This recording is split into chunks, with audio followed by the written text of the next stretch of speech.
Hello everyone, welcome to Tara IAS. Think IAS, think Tara. My name is Sai Ram Sampatrao. ఎలా ఉన్నారు అందరూ? ఈరోజు the Hindu news paper అనాలిసిస్లో మనం మాట్లాడుకునే మొదటి ఆర్టికల్ చూడండి అమ్మా. An India-China reset needs bold and new thinking. One of the most important articles appeared in the Hindu newspaper today, relevant to GS paper 2 of our examination. International relations కి సంబంధించినటువంటి one of the most important articles. This article was actually authored by Mr. Sudhindra Kulkarni, who served as a close aide to the late Prime Minister Atal Bihari Vajpayee in his Prime Minister's office. So through this particular article, Mr. Kulkarni trying to explore the complex relationship between India and China. According to Mr. Kulkarni, the relationship between India and China is marked with both cooperation on one side and conflict on the other side. So this particular article ఏదైతే ఉందో historical background నుంచి the challenges between with respect to India China relations వీటన్నిటి గురించి చాలా చక్కగా mister Kulkarni explain చేయడం అనేది జరిగింది. ఇండియా చైనా రిలేషన్ సంబంధించినటువంటి ఐఆర్ మెయిన్స్ క్వశ్చన్కి మీకు దిస్ పర్టికులర్ ఆర్టికల్లో మెన్షన్ చేయబడినటువంటి ఇన్సైట్స్ ఏవైతే ఉంటాయో మీకు చాలా చక్కగా ఉపయోగపడతాయమ్మా. డీటెయిల్డ్గా పూర్తి స్థాయిలో కాంప్రహెన్సివ్గా దిస్ పర్టికులర్ ఆర్టికల్ని ఎక్స్ప్లెయిన్ చేస్తాను. కానీ దానికంటే ముందు let me ask you one thing. On daily basis ప్రతిరోజు మన యూట్యూబ్ ఛానల్లో అప్లోడ్ చేసుకుంటున్నటువంటి వీడియోస్ అన్నీ మీకు నచ్చుతున్నట్టయితే please do hit that big fat like button. Explanation ఎలా ఉందో కామెంట్ చేయండి. మీ ఫ్రెండ్స్ అండ్ ఫెలో ఆస్పిరెంట్స్కి కూడా మన వీడియోస్ని షేర్ చేసే ప్రయత్నం చేయండి. ఛానల్ని ఇంకా సబ్స్క్రైబ్ చేసుకోలేదా? సబ్స్క్రైబ్ చేసుకోండి. తెలుగు రాష్ట్రాల నుంచి UPSC civil service examination prepare అవుతున్న స్టూడెంట్స్ అందరి కోసం మనం చాలా మంచి ఇనిషియేటివ్స్తో ముందుకు రాబోతున్నాం. And for many other free initiatives and free resources మన టెలిగ్రామ్ ఛానల్ లింక్ డిస్క్రిప్షన్లో ఉంటుంది, జాయిన్ అవ్వండి. అండ్ దాంతోపాటు మన వెబ్సైట్లో సైన్ అప్ అయ్యే ప్రయత్నం చేయండి. Right, without any further delay this particular article ఏదైతే ఉందో ఎక్స్ప్లెయిన్ చేసుకుందాం, వినండి. See, there was an African saying goes like, when two elephants fight, ultimately the grass that should suffer. రెండు ఏనుగులు కింద పడి కొట్లాడుకుంటే వాటి కింద ఉండేటటువంటి గడ్డే నలిగిపోతుంది అని చెప్పి ఆఫ్రికన్ సేయింగ్ చెప్తుంది. So two emerging economies like India and China continues కాన్ఫ్లిక్ట్లో ఉంటే ultimately the larger public interest will be undermined అనే విధంగా మన ఆథర్ మిస్టర్ కుల్కర్ని చెప్తున్నారు. And especially in the sphere of international relations and diplomacy, idealism has no place whereas pragmatism should take the front seat అనే విధంగా మన author మనకి this particular ఆర్టికల్లో భాగంగా చెప్తున్నారు. కొద్ది నిమిషాల్లో what exactly is the meaning of idealism in international relations and diplomacy and how pragmatism can be an important solution according to author. ఈ అన్ని విషయాలు కూడా బేసిక్స్ నుంచి మాట్లాడతాను, కంగారు పడక్కర్లేదు, జాగ్రత్తగా వినండి. See, India is actually facing a two front conflict in two theatres. One is the land theatre, మనకి నార్త్ నుంచి బోత్ పాకిస్తాన్ అండ్ చైనా నుంచి మనకి ప్రాబ్లమ్ అండ్ థ్రెట్ ఉంది. And even in the maritime theatre, especially Indian Ocean రీజియన్లో, Indo Pacific రీజియన్లో China యొక్క aggression వల్ల మనం ప్రాబ్లం ఫేస్ చేస్తున్నాం. అందుకే దీనికి సొల్యూషన్గా ఇండియా మిలిటరీ సొల్యూషన్గా ఇంటిగ్రేటెడ్ మ్యారిటైమ్ థియేటర్ ఏదైతే ఉందో దాన్ని ప్రపోజ్ చేస్తూ ఉంది. అది వేరే విషయం. Through hot power, through force మనం దిస్ పర్టికులర్ ఇష్యూని ట్యాకిల్ చేయడం this very ideal. A country అదే చేస్తుంది. మనకి వేరే ఒక కంట్రీ మీద వేరే కంట్రీ అగ్రెషన్కి పాల్పడుతుంది అనుకోండి, మిలిటరీని స్ట్రెంథన్ చేసుకోవడం అనేటటువంటిది ప్రతి కంట్రీ చేసేదే, right? But this ideal aspect ఏదైతే ఉందో ఇన్ ఇంటర్నేషనల్ రిలేషన్స్ అది ఎప్పుడూ కంటిన్యూస్గా వర్తించదు అని చెప్పి, కంటిన్యూస్గా పని చేయదని చెప్పి మన ఆథర్ చెప్తున్నారు. మోర్ ఓవర్ మనం ఐడియల్ ఆస్పెక్ట్స్ కంటే, ఐడియల్ సొల్యూషన్స్ కంటే ప్రాగ్మెటిక్ సొల్యూషన్స్ ఏవైతే ఉంటాయి వాటిని ఫాలో అవ్వాలి, ప్రాక్టికల్ సొల్యూషన్స్ ఏవైతే ఉన్నాయో వాటిని ఫాలో అవ్వాలి. Especially in this globalised world, ఒక దేశం ఇంకొక దేశం మీద విపరీతంగా డిపెండ్ అవుతున్నటువంటి పరిస్థితుల్లో, ముఖ్యంగా విత్ రెస్పెక్ట్ టు ట్రేడ్ అవ్వచ్చు, లేకపోతే మ్యాన్ పవర్ అవ్వచ్చు, లేకపోతే స్కిల్ అవ్వచ్చు, బెస్ట్ ప్రాక్టీసెస్ అవ్వచ్చు, టెక్నాలజీ అవ్వచ్చు, ఒక దేశం ఇంకొక దేశం మీద కంటిన్యూస్గా డిపెండ్ అవుతుంది. మరి ఈ పర్టికులర్ సమయంలో pragmatism should be the only solution అనే విధంగా, అంటే practical approach should be the only solution అనే విధంగా మన ఆథర్ చెప్తున్నారు. Sir, what exactly is that practical solution that our author mister Kulkarni want to explore? That is cooperation between both these emerging economies అనే విధంగా, both these important civilisations అనే విధంగా మన author చెప్పడం అనేటటువంటిది జరిగిందమ్మా, ఎక్స్ప్లెయిన్ చేయడం అనేటువంటిది జరిగింది. And thankfully very positive situation ఏంటి అంటే, ఇలాంటి ఒక step towards cooperation ties between India and China రీసెంట్గా ఒక కొలుక్కు వచ్చింది. 2020లో స్టార్ట్ అయినటువంటి గల్వాన్ వ్యాలీ స్టాండ్ ఆఫ్ ఏదైతే ఉందో దాని యొక్క డిసెంగేజ్మెంట్కి, అంటే భద్రతా బలగాలు ఏవైతే ఉంటాయో వాటిని విరమించుకునే విధంగా రెండు కంట్రీస్ హై లెవెల్ అగ్రిమెంట్ అనేటువంటి సైన్ చేయడం అనేది జరిగింది. It's a very welcoming move. But still రెండు కంట్రీస్ ఒకదాంతో ఒకటి కోఆపరేట్ చేసుకోవడానికి చాలా ఏరియాస్ ఇంకా మిగిలే ఉన్నాయి. Various areas and domains and స్పియర్స్లో రెండు కంట్రీస్ కోఆపరేట్ చేసుకుంటూ రెండు కంట్రీస్ యొక్క వెల్ బీయింగ్ కోసం ఆలోచించాలనే విధంగా మన ఆథర్ చెప్తున్నారు. ఎస్పెషల్లీ రెండు కంట్రీస్కి మేలు జరగడమే కాకుండా ప్రజెంట్ జియో పాలిటిక్స్ గురించి కూడా మన ఆథర్ మాట్లాడడం అనేటటువంటి జరిగింది. ప్రపంచ రాజకీయాలు ఎంత త్వరగా మారుతున్నాయో నేను ఎన్నోసార్లు మన హిందూ అనాలిసిస్లో చెప్పాను. Present day world is experiencing continuous change in two important aspects. Change with respect to geo politics, ప్రపంచ రాజకీయాల్లో మార్పులు రావడం అనేది జరుగుతుంది. ఎప్పుడు ఎవరు ఫ్రెండ్ అవుతారో ఎవరు శత్రువులు అవుతారో తెలియనటువంటి పరిస్థితి. దిస్ కాన్ఫ్లిక్ట్ డ్రివెన్ వరల్డ్ ఏదైతే ఉందో 2024 స్టార్ట్ అవ్వడమే చాలా ఘోరాతిఘోరమైనటువంటి క్రైసిస్తో స్టార్ట్ అవ్వడం అనేది జరిగింది. ఇజ్రాయిల్ పాలస్తీన్ కాన్ఫ్లిక్ట్తో స్టార్ట్ అవ్వడం అనేది జరిగింది. సిరియన్ క్రైసిస్ కూడా విపరీతానికి చేరుకోవడం అనేటువంటిది జరుగుతుంది. ఈవెన్ వెస్ట్ ఆఫ్రికాలో కూడా విపరీతమైనటువంటి కాన్ఫ్లిక్ట్స్ ఉన్నాయి. అవునా, ప్రపంచ రాజకీయాలు ఎలా మారుతున్నాయో మీరు అర్థమవుతుందని అనుకుంటున్నాను. అండ్ దాంతోపాటు climate crisis as well, climate change, global warming, the rising sea levels actually demanding cooperation between multiple countries. ఎందుకంటే nature will never have boundaries. ఒక దేశం మీదే నేచర్ అటాక్ చేయదు. ఏమైనా ఈ గ్లోబల్ వార్మింగ్ యొక్క కాన్సిక్వెన్సెస్ ప్రపంచం మొత్తం మీద పడ్డమనేటువంటి జరుగుతుంది. సో అన్ని దేశాలు కలిపి వర్క్ చేయాల్సినటువంటి పరిస్థితిలో మనం ఉన్నాం. So the world is currently experiencing changes in these two important spheres. One is geopolitics and second one climate change. మరి ఈ పర్టిక్యులర్ జియోపాలిటికల్ టర్బులెన్స్ సమయంలో, ఎకనామిక్ అన్సర్టైనిటీస్ సమయంలో two of the most important, largest and fastest growing economies అయినటువంటి India and China జియోపాలిటిక్స్ని, ప్రపంచ రాజకీయాలని శాసించేటటువంటి అవకాశం ఉన్నటువంటి ఈ సమయంలో రెండు దేశాల మధ్య cooperation very important. Further larger కాన్ఫ్లిక్ట్స్కి దారి తీయకూడదు అంటే బోత్ దీస్ కంట్రీస్ క్లోజ్గా మూవ్ అవ్వడం, ఒకదాంతో ఒకటి కోఆపరేట్ చేసుకోవడం, టైస్ ఏవైతే ఉంటాయో వాటిని స్ట్రెంథన్ చేసుకోవడం చాలా ఇంపార్టెంట్ అనే విధంగా మన ఆథర్ చెప్పడం అనేది జరిగింది. If you look at both these countries, India and China, they share millennia old cultural exchanges. So these are two important civilisations and both the countries మధ్య ఉన్నటువంటి ties they were actually rooted in many aspects. For example Buddhism one of the very important thing. And దాంతోపాటు trade, India one of the largest trade partners of China. Of course trade deficit అనేటటువంటిది మనకుంది, trade surplus అనేటటువంటిది, అంటే ఎక్కువ exports China చేస్తుంది. అదొక important concern for India. దాన్ని కూడా మనం అడ్రస్ చేయాలి. బట్ ఇయర్స్గా, సంవత్సరాలుగా బోత్ దీస్ రీజన్స్ మధ్య ట్రేడ్ అనేటటువంటిది ఫ్లరిష్ అవుతూనే ఉంది. అండ్ దాంతోపాటు mutual learning as well. For example many Buddhist travelers like Huyan Sang, they actually visited knowledge centers like ancient universities like Nalanda University, Nagarjunakonda University, etc. So హిస్టారికల్గా మనం చూసుకున్న రెండు countries మధ్య cooperation and దాంతోపాటు consensus ఉండేది, సయోధ్య అనేటటువంటిది ఉండేది.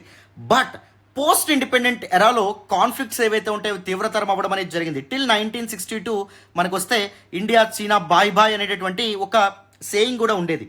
బట్ 1962లో స్టార్ట్ అయినటువంటి ఇండియా చైనా వార్ ఏదైతే ఉందో రెండు దేశాల మధ్య మిస్ట్రస్ట్కి అండ్ దాంతోపాటు ఈ రిలేషన్షిప్, ఈ కార్డియల్ టైస్ ఏవైతే ఉంటాయో బ్రేక్ అవడంలో కీలకమైన పాత్ర పోషించడం అనేది జరిగింది దట్ పర్టికులర్ ఇన్సిడెంట్. అండ్ తర్వాత ఇప్పటికీ కంటిన్యూ అవుతున్నటువంటి border disputes, especially with respect to line of actual control, వాస్తవాధీన రేఖ ఏదైతే ఉంటుందో that actually separates de facto territories of India and China. అంటే this line of actual control ఏదైతే ఉందో యువతల ఎవరి జ్యూరిస్డిక్షన్లో ఉంటుంది, ఇండియా జ్యూరిస్డిక్షన్లో ఉంటుంది, అవతల చైనా జ్యూరిస్డిక్షన్లో ఉంటుందన్నమాట. సో ఈ లైన్ ఆఫ్ యాక్చువల్ కంట్రోల్ గుండా ఎప్పుడైతే చైనా తన ఇన్ఫ్రాస్ట్రక్చర్ అనేటటువంటిది బిల్డ్ చేస్తూ ఉందో, విలేజెస్ని అండ్ దాంతోపాటు రోడ్స్ అనేటటువంటి కన్స్ట్రక్ట్ చేస్తూ ఉందో, ఇండియాకి అదొక డిటరెంట్ కింద యాక్ట్ చేయడం అనేటువంటిది జరిగింది. India is very insecure with respect to the growing Chinese presence in our borders. మన బార్డర్స్ దగ్గరలో చైనా తన మిలిటరీ ఇన్ఫ్రాస్ట్రక్చర్ బిల్డ్ చేసుకోవడం ఇండియాకి చాలా ప్రాబ్లం అవ్వడం అనేటటువంటిది జరిగింది. సో కంటిన్యూస్గా ఒకప్పుడు కోఆపరేషన్, స్ట్రాంగ్ టైస్తో బిల్డ్ అయినటువంటి రిలేషన్షిప్ ఏదైతే ఉందో కొన్ని వేల సంవత్సరాలుగా ఇప్పుడు కాన్ఫ్లిక్ట్స్తో ఇంటెన్సిఫై అవ్వడం అనేటువంటిది జరుగుతుంది. మిస్ట్రస్ట్ అనేటువంటిది రెండు కంట్రీస్ మధ్య విపరీతంగా బిల్డ్ అవ్వడం అనేది జరిగింది అని చెప్పి మన ఆథర్ చెప్తున్నారు. మరి ఇప్పుడు both India and China relationship విషయానికి వస్తే ఎందుకు ఆల్ దీస్ కాన్ఫ్లిక్ట్స్ అనేటటువంటి ఉన్నాయి, ఎందుకు ఈ ఛాలెంజెస్ అనేటటువంటి ఉన్నాయి? ఫస్ట్ ఆల్ దోస్ ఛాలెంజెస్ గురించి మాట్లాడిన తర్వాత మన ఆథర్ ఇచ్చినటువంటి వేరియస్ రికమెండేషన్స్ ఏవైతే ఉంటాయి వాటి గురించి మనం మాట్లాడుకుందాం. జాగ్రత్తగా వినండమ్మ. సో ద బేసిక్ కాంటెక్స్ట్ మీకు అర్థమైందని అనుకుంటున్నాను. I will delving into the deeper dimensions that were actually mention in this particular article. So మళ్ళీ చెప్తున్నాను, మీరు ఇప్పుడు చేయకపోయినా వీడియో చూస్తున్నంతసేపు ఎప్పుడైనా ఏ సమయంలో అయినా ఈ వీడియో మాకు ఉపయోగపడుతుంది. హిందూ న్యూస్ పేపర్ని ఎలా అర్థం చేసుకోవాలనే విషయం మాకు పర్ఫెక్ట్గా అర్థమవుతుంది, తెలుస్తుంది అని మీకు ఒకవేళ అనిపిస్తే please do hit that big fat like button. Explanation ఎలా ఉందో కామెంట్ చేయండి. మీ ఫ్రెండ్స్ అండ్ ఫెలో ఆస్పిరెంట్స్కి కూడా మన వీడియోస్ని షేర్ చేయండి. ఛానల్ని ఇంకా సబ్స్క్రైబ్ చేసుకోకపోతే సబ్స్క్రైబ్ చేసుకోండి. చాలా చాలా చాలా మంచి ఇనిషియేటివ్స్ రాబోతున్నాయి. తెలుగు రాష్ట్రాల్లో మీరు ఎప్పుడు చూడనటువంటి, ఎప్పుడు ఊహించినటువంటి ఇనిషియేటివ్స్ని తారా ఐఏఎస్ మీ ముందుకు తీసుకురాబోతుంది. ఓకేనా? That is my promise. Without any further delay, some important challenges with respect to India China relations మాట్లాడదాం. వినండి నాన్న. So if you look at some important challenges associated with India China relations, the first important challenge ఏంటి అంటే, ఎందుకు ఈ conflicts రికరింగ్గా అంటే పెర్సిస్టెంట్గా ఉన్నాయి, continue అవుతూనే ఉన్నాయంటే the first important thing border disputes అమ్మ. India and China shares almost 3,500 kilometres of border line. So నాకు ఇప్పుడు మీరు కామెంట్స్లో ఏం చెప్తారు అంటే, చైనాతో బార్డర్ షేర్ చేసుకుంటున్నటువంటి ఇండియన్ స్టేట్స్ ఏంటో కామెంట్ బాక్స్లో తెలియజేసే ప్రయత్నం చేయండి. ఓకేనా? Right. So especially the border disputes ఎందుకు అంటే, no clear definition with respect to line of actual control. ఇంతకీ వాస్తవాధీన రేఖ, the de facto line between border between India and China, దాని యొక్క పరిమితి ఎంతవరకు అని తెలియకపోవడం. దానివల్లే కంటిన్యూస్ మిలిటరీ స్టాండ్ ఆఫ్ జరుగుతున్నాయి. For example Doklam stand of అవ్వచ్చు, గల్వాన్ వ్యాలీ స్టాండ్ ఆఫ్ అవ్వచ్చు. ఇది ఒక ముఖ్యమైనటువంటి కారణంగా చెప్పొచ్చు. దీని కారణంగా రెండు కంట్రీస్ మధ్య మ్యూచువల్ డిస్ట్రస్ట్ ఏదైతే ఉందో బిల్డ్ అవుతుంది.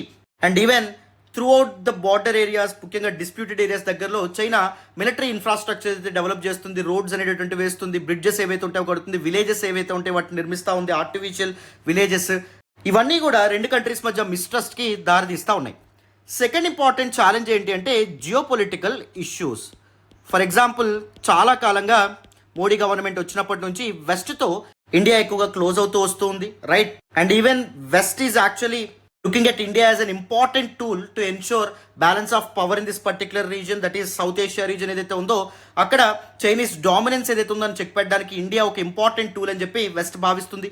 అండ్ ఇండియా కూడా క్వాడ్రిలేటరల్ సెక్యూరిటీ డైలాగ్, క్వాడ్లో members United States of America, India, Japan and దాంతోపాటు Australia, Indo Pacific region free, open and ఇంక్లూజివ్గా ఉండాలని చెప్పి ఆబ్జెక్టివ్తో క్వాడ్ అనేటటువంటిది ఏర్పాటు అవ్వడం అనేది జరిగింది. అండ్ ది స్క్వాడ్ గ్రూపింగ్ ఏదైతే ఉందో దీన్ని ఏజెంట్ ఆఫ్ రెసిస్టెన్స్గా చైనా ఎప్పుడు చూస్తుంది. ముఖ్యంగా ఇండో పెసిఫిక్ నాటోగా కూడా చూడడం అనేటువంటి జరిగింది. ఎందుకంటే చైనాకి థ్రెట్ ఉంది. China wants dominance in Indo Pacific region, వేరాస్ the quad opposite చూస్తుంది అనమాట.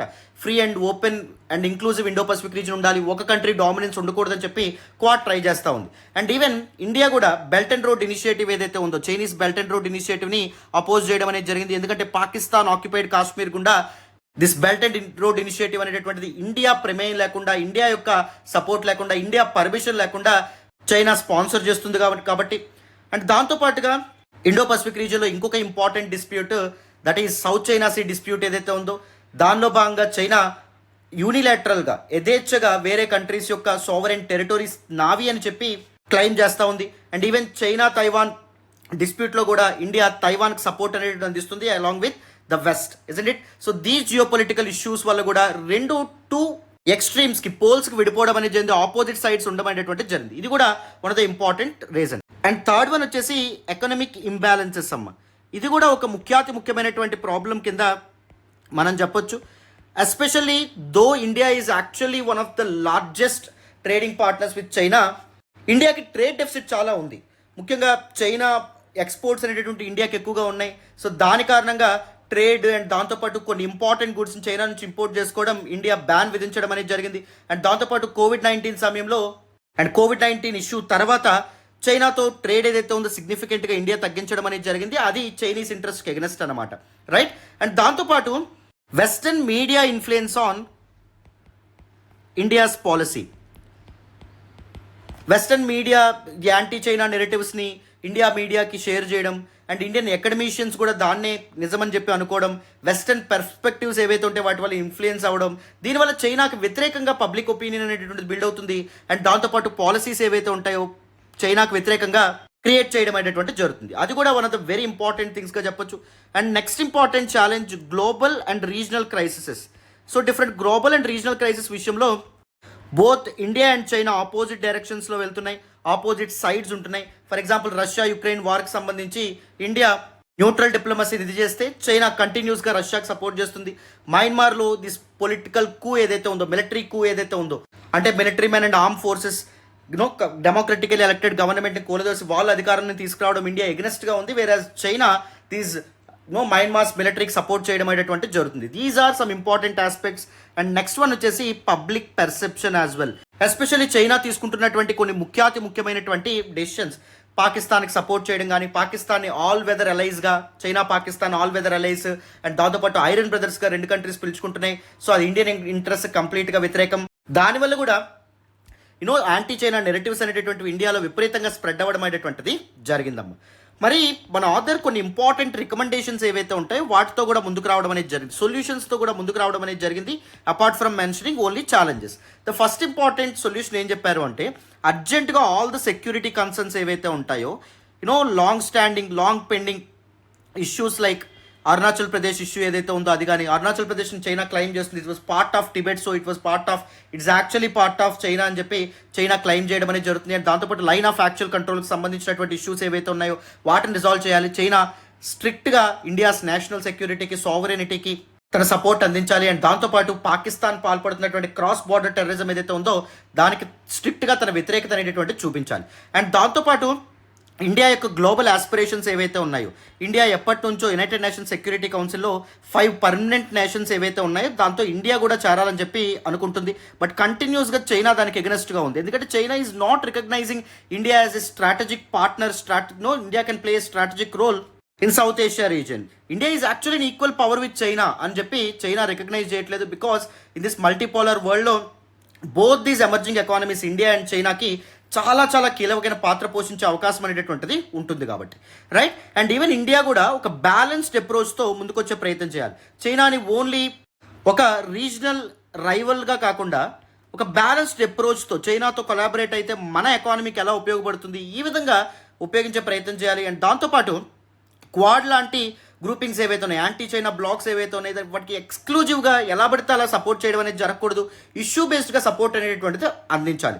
అండ్ దాంతోపాటు వెస్టర్న్ ఇన్ఫ్లుయెన్స్ లేకుండా ఇండియా ఇండిపెండెంట్ ఫారిన్ పాలసీని తీసుకురావాలి. తను ఇండిపెండెంట్గా డెసిషన్స్ అనేటువంటిది తీసుకోవాలి.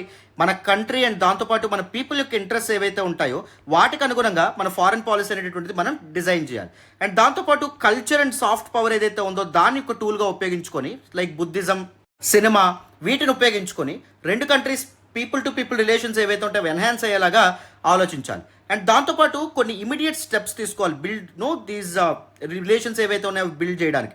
వాటినే మన ఆథర్ లో హ్యాంగింగ్ ఫ్రూట్స్గా చెప్పడం అనేది దేవర్ ఈజీ టు క్యాచ్ అన్నట్టు, ఇవి ఈజీగా ఇంప్లిమెంట్ చేయొచ్చు. ఫస్ట్ డైరెక్ట్ ఫ్లైట్స్ ఏవైతే ఉంటాయో వాటిని మళ్ళీ రెజ్యూమ్ చేయాలి. ముందు మనకి డోక్లాం స్టాండ్ ఆఫ్ సమయంలో ఆగిపోవడం అనేది జరిగింది.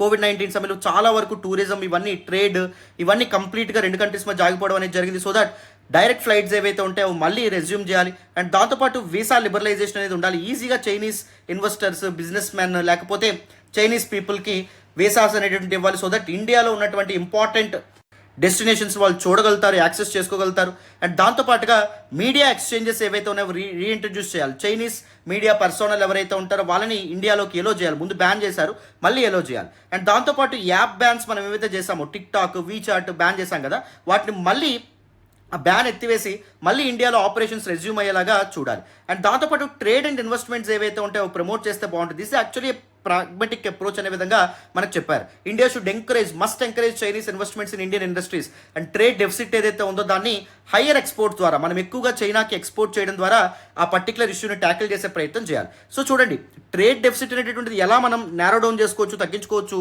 ఎయిదర్ మన ఎక్స్పోర్ట్స్ ఏవైతే ఉంటాయో పెంచుకోవచ్చు, లేకపోతే చైనా నుంచి వచ్చేటటువంటి ఇంపోర్ట్స్ ఏవైతే ఉంటాయో తగ్గించవచ్చు. ఇండియా రెండో దానికి రిసార్ట్ అవుతుంది. మనం ఎందుకు చైనాకి ఎక్కువ ఎక్స్పోర్ట్ చేయకూడదు, ఈ విధంగా ఇండియా ఆలోచిస్తుందో ఆలోచించట్లేదు. ఇలా చేస్తే చైనాతో మంచి రిలేషన్ బిల్డ్ అవుతుంది. అండ్ దాంతోపాటు మన ఎకానమీస్, మన ఇండస్ట్రీస్ కూడా, డొమెస్టిక్ ఇండస్ట్రీస్ కూడా లాభపడతాయి, లేదా తప్పకుండా లాభపడతాయి, రైట్. అండ్ దాంతోపాటు ఇండియాకి లాంగ్ టర్మ్ ప్లానింగ్ అనేటువంటిది కూడా అవసరం అనే విధంగా మన ఆథర్ చెప్పడం అనేది జరిగింది. ఎకనమిక్ కోఆపరేషన్ విషయంలో కానీ, అండ్ రీజనల్ గ్లోబల్ లీడర్షిప్ విషయంలో కానీ, global challenges such as climate change, poverty eradication, global governance, వీటికి సంబంధించి రెండు కంట్రీస్ కలిపి కాన్ఫిడెన్స్ బిల్డింగ్ మెకానిజమ్స్ ఏవైతే ఉంటాయో వాటిని తీసుకురావాలి. అంటే మీకు ఎగ్జాంపుల్ కింద చెప్పాలంటే హై లెవెల్ మీటింగ్స్ ఏవైతే ఉంటాయో, డెలిబరేషన్స్ ఏవైతే ఉంటాయో జరగాలి. హై లెవెల్ ఎంగేజ్మెంట్స్ ఏవైతే ఉంటాయో జరగాలి. డిఫరెంట్ ఇష్యూస్ ఏవైతే ఉంటాయి, కామన్ ఇష్యూస్ ఏవైతే ఉంటాయో వాటిని రిజాల్వ్ చేసుకునే ప్రయత్నం చేయాలి. అండ్ సాఫ్ట్ పవర్ ఏదైతే ఉందో దాన్ని ఎంగేజ్ చేసేటటువంటి ప్రయత్నం చేయాలి. కల్చరల్ అండ్ ఎడ్యుకేషనల్ ఎక్స్చేంజెస్ అనేటటువంటి కూడా రెండు కంట్రీస్ మధ్య ఉన్నటువంటి పీపుల్ ఎవరైతే ఉంటారో వాళ్ళ మధ్య మ్యూచువల్ అండర్స్టాండింగ్ బిల్డ్ చేయడం అనేది జరుగుతుంది. అండ్ దాంతోపాటు both the civilisations use to share values like peace and cooperation, right. No ancient times నుంచే ఈ వాల్యూషన్ షేర్ చేశారు. వాటిని ప్రమోట్ చేసుకునే విధంగా రెండు కంట్రీస్ అనేటటువంటి ఉండాలి. రీజనల్ స్టెబిలిటీ ఏదైతే ఉందో దానికి ప్రాముఖ్యత అనేటటువంటి ఇవ్వాలి, rather than geopolitical issues or global concerns. Regional stability ఎంత ఇంపార్టెంట్ బోత్ దీస్ కంట్రీస్ అని చెప్పి రికగ్నైజ్ చేయబడాలి. అండ్ దాంతోపాటు గ్లోబల్ సౌత్లో 2 players, 2 countries important role play చేస్తాయి కాబట్టి రెండు కంట్రీస్ వాళ్ళ యొక్క అవసరాలు అనేటటువంటి గుర్తించి ఆ విధంగా ముందుకు రావాలి. అండ్ టెక్నాలజీ కూడా one of the very important ఎనాబులర్స్గా ఉంటుందన్నమాట. సో టెక్నాలజీని లెవరేజ్ చేసుకుని emerging technologies like artificial intelligence, electric vehicles, renewable energy, so global innovation, వీటికి సంబంధించి రెండు కంట్రీస్ కొలాబరేట్ అయ్యి అగ్రిమెంట్స్ చేసుకోవడం కానీ, కామన్ లేకపోతే జాయింట్ ప్రాజెక్ట్స్ అనేటటువంటివి చేపట్టడం కానీ, వీటి ద్వారా ఇండియా అండ్ చైనా రిలేషన్స్ అనేటటువంటివి బలంగా ఉంటాయి. అండ్ దాంతోపాటు మ్యూచువల్ ట్రస్ట్ అనేటటువంటిది బిల్డ్ అవుతుంది. The future of India China relations సేఫ్గా మారడం అనేటటువంటిది జరుగుతుంది. ఆల్వేస్ ఇంటర్నేషనల్ రిలేషన్స్ అండ్ డిప్లొమసీలో ఐడియల్గా ఇది చేయాలని అందరికీ అనిపిస్తుంది. బట్ కానీ ఐడియలిజం కంటే ప్రాగ్మటిజంకి ఎక్కువ వాల్యూ ఇవ్వాలి. ప్రాక్టికల్ ఇష్యూస్ ఏవైతే ఉంటాయో, పీపుల్ యొక్క వెల్బీయింగ్ ఏదైతే ఉందో దాన్ని దృష్టిలో పెట్టుకొని, ద కాన్సిక్వెన్సెస్ ఏవైతే ఉంటాయో ఎండ్స్ని దృష్టిలో పెట్టుకొని మనం మీన్స్ అనేటటువంటివి ఏర్పాటు చేసుకోవాలి. రైట్, ఐడియల్గా ఇది చేస్తే అందరూ యాక్సెప్ట్ చేస్తారనే విధంగా కాకుండా పీపుల్కి మంచి జరిగేటటువంటి ప్రాక్టికల్ అప్రోచ్ ఎప్పుడైతే బిల్డ్ అవుతుందో రెండు కంట్రీస్ మధ్య ఆల్ దీస్ ప్రాబ్లమ్స్ ఏవైతే ఉంటాయో రిజాల్వ్ అవుతాయి అనే విధంగా మనకి ఆథర్ చెప్పారమ్మ. క్లారిటీ వచ్చిందని అనుకుంటున్నాను. అందరికీ ఈ ఆర్టికల్ డీటెయిల్డ్గా కాంప్రహెన్సివ్గా అర్థమైందని అనుకుంటున్నాను. This all about this particular article and this all about today's the Hindu analysis. నాకు మెయిన్స్కి సంబంధించి ఇంకా ఎక్కువ ఇంపార్టెంట్ ఆర్టికల్స్ నాకు కనిపించలేదు. నేను ఆల్రెడీ మీకు ముందే చెప్తున్నాను, మనకి వెంకట్ సార్ రోజు ఎంసీక్యూస్ ఏవైతే ఉంటే సెషన్ ఒకటి చేస్తూ ఉన్నారు. రైట్, యూపీఎస్సీ 2025 కోసం అని చెప్పి ఎంసీక్యూస్ అనేటటువంటివి చేస్తూ ఉన్నారు. దాని ద్వారా మీకు ప్రిలిమ్స్ రిలేటెడ్ టాపిక్స్ అనేటటువంటి కాంప్రహెన్సివ్గా కవర్ అవుతాయి.